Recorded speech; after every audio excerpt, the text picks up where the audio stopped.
friends কি খবৰ আশা কৰোঁ সকলোৱে ভাল আজি আপোনালোকৰ মাজলৈ অন্য এটা ভিডিঅ' লৈ আহিছোঁ আজি হৈছে বীৰ লাচিত দিৱস আৰু লাচিত দিৱস হিচাপেনো লখিমপুৰ কেনেদৰে উদযাপন কৰিছে তাকে আপোনালোকক দেখাম বুলি ভাবিলোঁ মানে দিনত নগ'লো দিনত মানে মোৰ গাটো অলপ বেছিকৈ বেয়া এতিয়া অলপ ভাল পাইছোঁ তো ৰাতি যাওঁ বুলি ভাবিছোঁ ৰাতি মানে সাংস্কৃতিক অনুষ্ঠান আছে তো ময়ো যাওঁ লগতে আপোনালোকক দেখাওঁ বুলি ভাবিলোঁ এতিয়া বেছি কথা কৈ নাথাকোঁ ব'লক তেন্তে আজি মোৰ ভিডিঅ'টো আৰম্ভ কৰোঁ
তো আমি আহি পালোহি মানে আৰু সোমাই নোযোৱা আগতে মানে সৰু সৰু এনেদৰে দোকান আহিছে মানে সকলোবোৰ ট্ৰেডিশ্যনেল বস্তু যেনেকৈ কাপোৰ চাপোৰ পৰা ধৰি সকলোবোৰ আনিছে মই ভাবিছোঁ যে এইবিলাক যদি জনা হ'লে মই পইচা কেইটামান সৰহকৈ লৈ আহিলোঁহেঁতেন ইমান ধুনীয়া ধুনীয়া কাপোৰ বহুত ধুনীয়া লাগিছে চাওকচোন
মই বীৰ লাচিত দিৱস সৈনিকক মঞ্চৰ পৰা নামি যাবৰ কাৰণে অনুৰোধ জনাইছোঁ বীৰ লাচিত দিৱস সৈনিকক মঞ্চৰ পৰা নামি যাবৰ কাৰণে অনুৰোধ জনাইছোঁ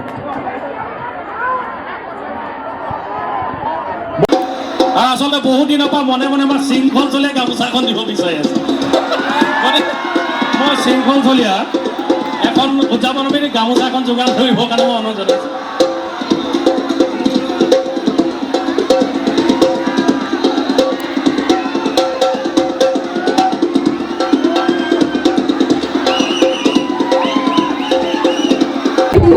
যে আজি সেই গীতটি অফিচিয়েলি প্ৰথমবাৰৰ বাবে মঞ্চত পৰিৱেশন কৰিব ওলাইছোঁ গতিকে এই মঞ্চখন সদায় বিশেষ হৈ ৰ'ব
কৰোণাই খালে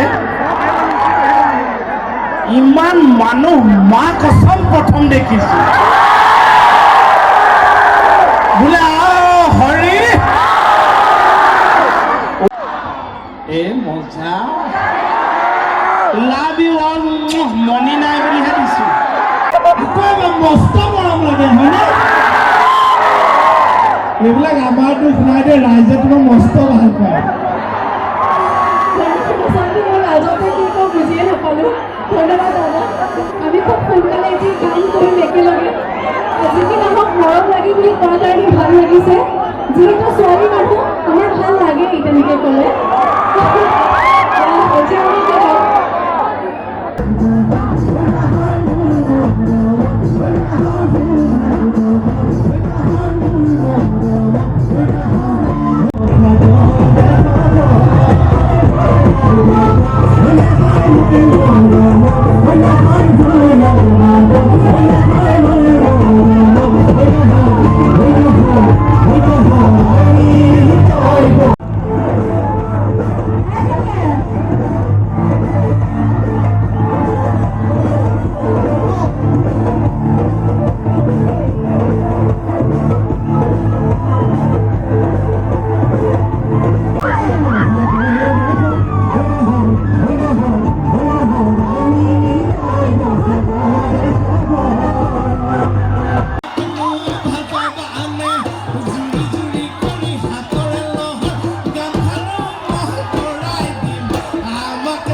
এতিয়া আমাৰ অনুষ্ঠান আৰম্ভ হ'বনে